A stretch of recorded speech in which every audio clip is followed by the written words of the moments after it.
हाय बच्चों, हम आज ना अभी जो है वो एपी सेट है ना 2021 है ना सॉलिड स्टेट से जो क्वेश्चन आया था है ना उसको हम सॉल्व करेंगे। ठीक है, अब देखो तो जो पहला क्वेश्चन ले रहे हैं वो 5वां नंबर है ना। 5वां नंबर ये बोलता है उसमें से इलेक्ट्रॉन दिया है ना, और इलेक्ट्रॉन का जो काइनेटिक एनर्जी है वो ये है ना। तो ये बोल रहा है कि इलेक्ट्रॉन को वेवलेंथ जो है वो एनर्जी पे डिपेंड कैसे करेगा है ना। तो हम लोग जानते हैं लैम्बडा बराबर क्या होता है, H/2me होता है। अब देखो तो लैम्बडा जो है यहाँ पे कैसे डिपेंड कर रहा है, e की पावर -1/2 है ना। रूट ये है ना, 1/2 ऊपर ले जाएंगे तो e की पावर -1/2 है ना। अब देखो कौन सा ऑप्शन सही हो जाएगा है ना, ऑप्शन डी।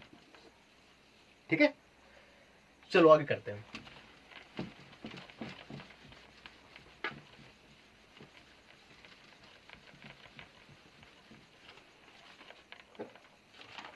अगला करते हैं क्वेश्चन नंबर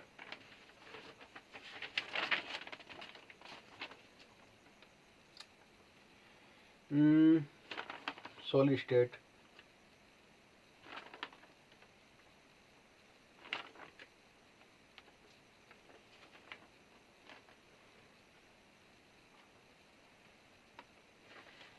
अब देखो तो एक क्वेश्चन दिया है 44।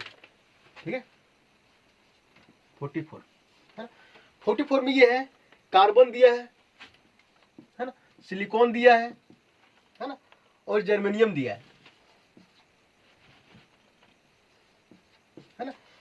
तो कार्बन, सिलिकॉन और जर्मेनियम में एटम से 4 वैलेंस इलेक्ट्रॉन्स है ना। बोला कि ये लोग का जो ये सब एटम का वैलेंस इलेक्ट्रॉन कितना होता है, 4 होता है, वो बोला गया है। Their valence and conduction bands are separated by energy band gaps है ना। अब देखो इसका जो एनर्जी बैंड गैप दिया है ना, वो Eg से दिया है, इसका जो दिया है ना वो EgSi दिया है, और इसका जो दिया है Eg वो जर्मेनियम दिया है ना। इसका which one of the following relationship is true, कौन सा इसमें 4 ऑप्शन दिया है, चारों ऑप्शन में कौन सा सही हो बताना है ना। तो बच्चों ध्यान रखना कि जो कार्बन का जो एनर्जी बैंड गैप होता है ना वो होता है 5.4 इलेक्ट्रॉन वोल्ट है ना। सिलिकॉन का जो होता है वो होता है 1.1 इलेक्ट्रॉन वोल्ट है ना, और जो जर्मेनियम का होता है वो होता है 0.7 इलेक्ट्रॉन वोल्ट। ठीक है, अब देखो तो कार्बन का जो होगा वो सिलिकॉन से ज्यादा होगा है ना, और सिलिकॉन का जो होगा वो जर्मेनियम से ज्यादा होगा। ये ऑर्डर को फॉलो करता है ना। तो ऑप्शन जो है, ऑप्शन ये देखो है ना, वो क्या होगा, करेक्ट होगा, क्योंकि यहाँ पे जो दिया है Eg है ना, कार्बन वो ज्यादा होगा Eg है ना सिलिकॉन से। ठीक है, चलो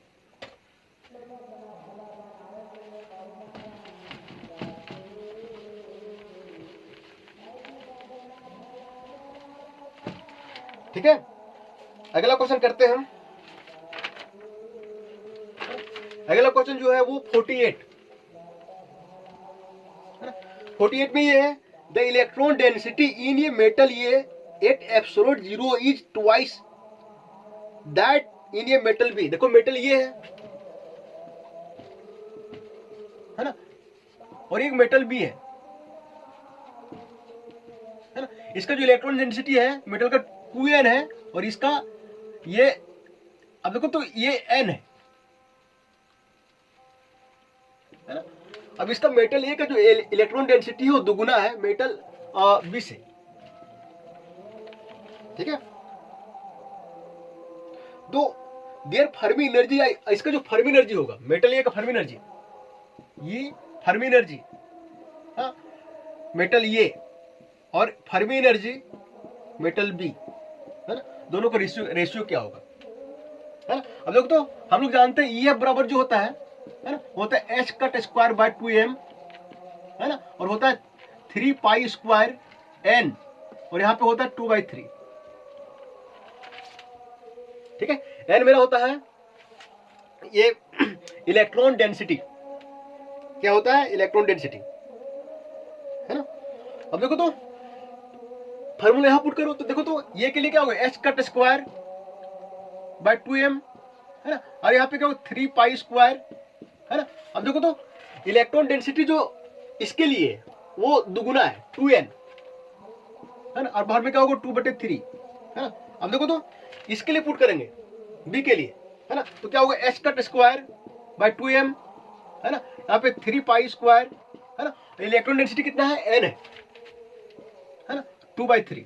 अब देखो तो ये कट जाएगा, है ना, ये भी कट जाएगा, है ना। अब देखो तो ध्यान देना, ये क्या बचेगा, देखो तो n और n जो ये भी कट जाएगा तो बचेगा देखो 2n 2/3, है ना, और फिर n 2/3, है ना। देखो ये कट जाएगा, देखो तो सिर्फ बचेगा 2/3, है ना।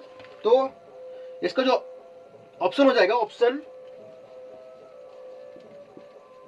हो जाएगा बी। ठीक है, चलो आगे चलते हैं।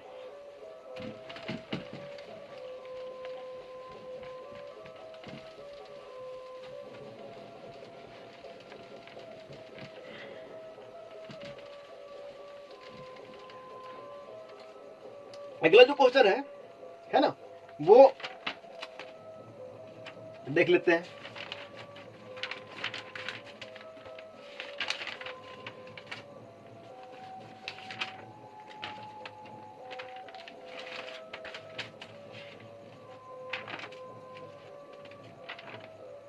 ये 78 है ना, 78 में ये है the ratio volume atoms to the total volume available in ये बॉडी सेंटेड क्यूबिक लेटिस, यार बीसीसी दिया है ना, और ये पूछ रहा है बीसीसी, है ना, ये बोल रहा है the ratio of total volume of atoms बटे वॉल्यूम ऑफ लैटिस, है ना, इसका परसेंटेज पूछ रहा है ना। अब देखो तो बीसीसी में एन कितना होता है, नंबर ऑफ इफेक्टिव एटम्स कितना होता है, देखो तो ये होता है ना बीसीसी, है ना, बीसीसी बॉडी, और फिर यहाँ पे होता है, यहाँ पे होता है, यहाँ पे, यहाँ पे, यहाँ पे, यहाँ पे, यहाँ पे, यहाँ पे, है ना। तो नंबर ऑफ जो इफेक्टिव एटम्स होता है वो 2 होता है ना। इसकी साइड कितनी होती है ये, है ना, तो वॉल्यूम ऑफ लैटिस टोटल जो वॉल्यूम होगा कितना होगा 1 क्यूब, है ना, 1 क्यूब हो जाएगा, है ना। अब देखो तो ये यहाँ पे कितना है 2 एटम, एक एटम जो होता है इस टाइप से होता है, देखो तो आर, है ना। तो देखो तो इस टाइप से यहाँ पे जो अब जो रेडियस है एटम को आर मान लेते हैं, क्या मानते हैं आर, है ना। अब देखो थोड़ा ध्यान देना, जो आर और एक में रिलेशन होता है वो होता है आर बराबर, है ना, √3/4 ये, ठीक है। अब देखो तो यहाँ पे हल करेंगे, टोटल वॉल्यूम ऑफ एटम्स, कितने एटम है, टोटल कितना एटम होता है 2, है ना, और एक एटम का वॉल्यूम क्या होता है 4/3 पाई आर क्यूब, है ना। नीचे वॉल्यूम ऑफ लैटिस कितना होता है 1 क्यूब, है ना, और यहाँ पे 100, है ना। अब देखो तो थोड़ा ध्यान देना यहाँ पे, अब देखो तो 2, है ना, इंटू 4 कितना हो जाएगा 8, है ना, बटे 3 1 क्यूब, है ना, पाई रहने दो, है ना। अब देखो तो यहाँ पे क्या पुट करेंगे हम, आर की जगह √3, है ना, बटे 4, और √3 इंटू √3 हो जाएगा, है ना, और यहाँ पे 4 इंटू 4 है ना, और फिर क्या हो जाएगा 1 क्यूब, है ना, 1 क्यूब कट जाएगा, देखो तो, है ना, √3/4 3 बार करेंगे ना, तो √3/4 ये तो होगा मेरा, है ना। आगे सॉल्व करते हैं, ठीक है।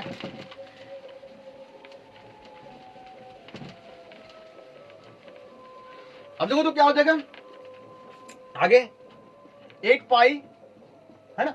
अब देखो तो √3 इंटू 3 है ना, √3 एक 3 बाहर आ जाएगा, 3 है ना। अब देखो नीचे क्या होगा, यहाँ पे क्या बचेगा, देखो तो पाई होगा ना, तो पाई तो लिख दिए पहले ना। अब नीचे क्या होगा, देखो तो 3 into four into four into four, मतलब 3 3 कट जाएगा, है ना।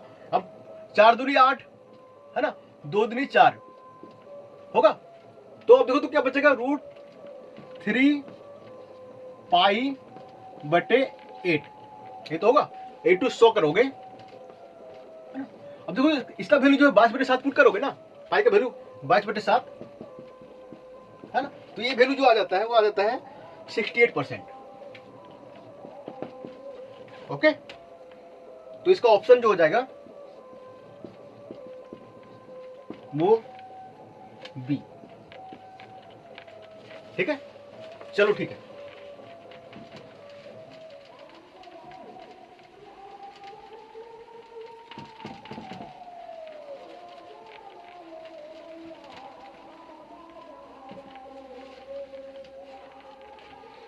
चलो आगे करते हैं, ठीक है।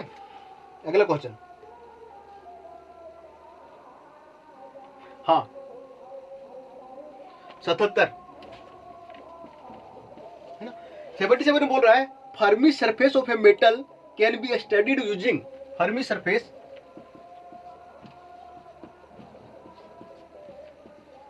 है ना, कैन बी स्टडीड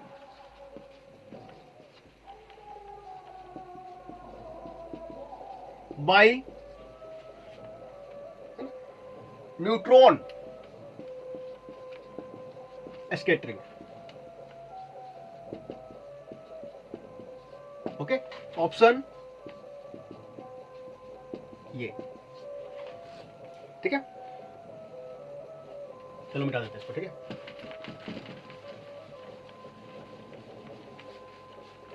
देखो अगला क्वेश्चन क्या है, हाँ 87, इसे बोल रहा है Schottky defect in a crystal is an example of. अब देखो तो एस्कोटिक डिफेक्ट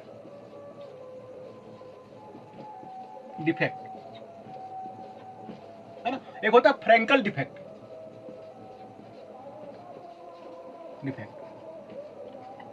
है ना। इसमें से क्या होता है देखो एस्कोटिक डिफेक्ट में, है ना, मिसिंग ऑफ ये केटायन एंड एनायन, है ना। एग्जांपल के तौर पर, है ना, Na+Cl-, है ना, NaCl में, है ना, Na+Cl- दोनों गायब हो जाता है। सो अब देखो मिस हो जाता है, डेंसिटी जो हो जाता है इसका, है ना, लो हो जाता है, कम हो जाता है। इसमें क्या होता है ना, मिस नहीं होता, डोंट मिस, है ना। इसमें क्या होता है, only one ion in change their, है ना, पोजीशन, केवल एक आयन जो होता है अपने पोजीशन को चेंज करता है। और डेंसिटी जो होता है, डेंसिटी डज नॉट चेंज, है ना। यहां पे डेंसिटी चेंज नहीं होता इसमें, ठीक है। इसमें हो जाता है, क्यों, क्योंकि इसमें मिस हो जाता है, एक एनायन एक कैटायन दोनों मिस हो जाता है, मतलब निकल जाता है बाहर, तो डेंसिटी क्या होता है, कम हो जाता है, ठीक है। चलो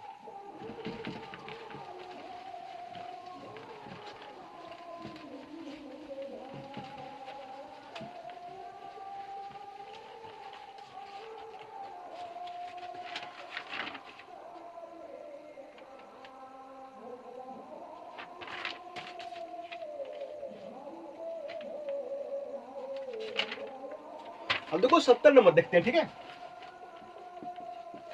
ना। 70 में क्या है, x-rays are deflected by a crystalline solid, है ना। तो क्रिस्टलाइन सॉलिड, है ना, इसमें से जो है एक्सरे डिफ्रैक्टेड होता है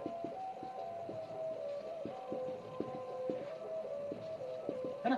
क्यों होता है ना, क्योंकि एक्सरे का जो वेवलेंथ होता है ना, एक्सरे, है ना, वो 1 एंगस्ट्रॉम के ऑर्डर में होता है ना। और जो क्रिस्टलाइन सॉलिड का जो इंटरप्लेनर डिस्टेंस होता है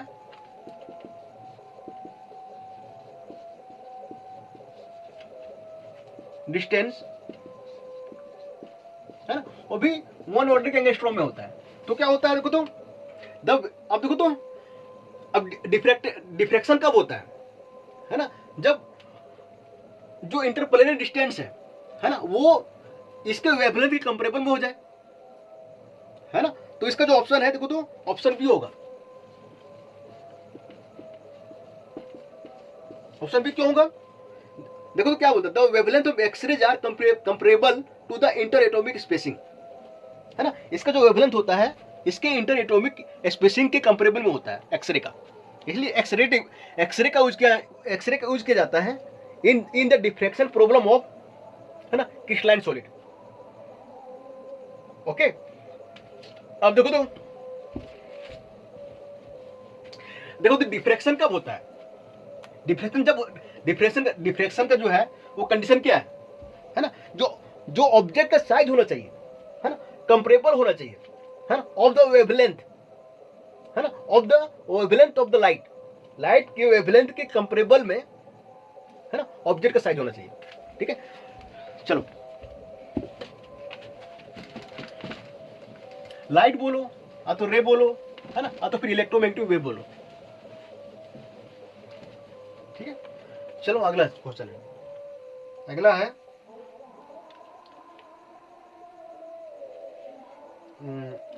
हाँ 72। देखो तो H2O जो होता है, बोला गया है इंस्टेड ऑफ ऑर्डिनरी वाटर, है ना, ऑर्डिनरी वाटर H2O, है ना, इसको बोलते हैं ऑर्डिनरी वाटर, है ना। यहाँ पे क्या होता है H11 होता है इसमें, है ना, एक तो होता है ये H12O, H2O, है ना, यहाँ पे यूज करते हैं हम H12, है ना, इसको बोलते हैं हैवी वाटर, है ना। तो बोल रहा है न्यूक्लियर रिएक्टर में,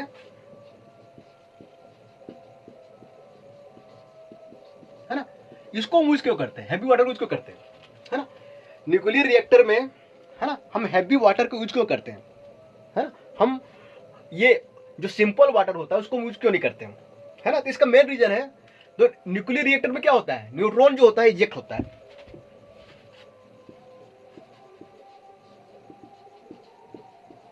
है ना, और इसकी स्पीड जो होती है काफी हाई होती है ना। तो जो न्यूट्रॉन का एब्जॉर्प्शन होता है, एब्जॉर्प्शन क्रॉस सेक्शन जो होता है heavy water is higher than that of ordinary water. जो ये न्यूट्रॉन जो होता है ना, ये अच्छे से ऑब्जर्व करता है एज कंपेयर टू ये सिंपल वाटर, है ना, इसलिए इसका यूज करते हैं हम, है ना, न्यूक्लियर रिएक्टर में। तो ऑप्शन जो है यहाँ पे हो जाएगा डी। ठीक है, चलो अगले आगे देखते हैं।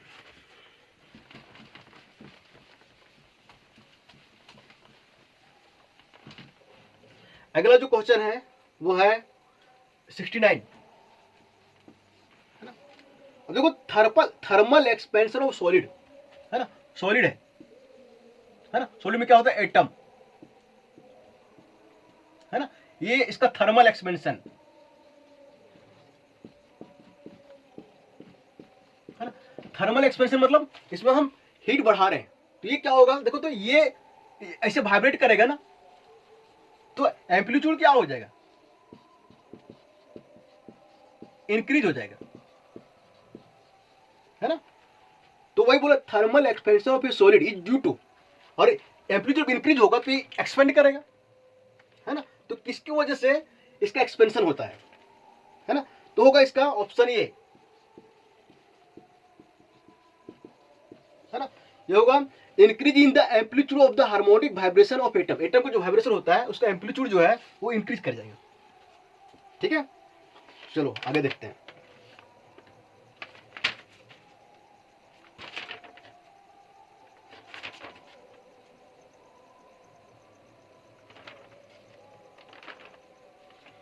चलो ठीक है ना, तो आगे करते हैं। ठीक है।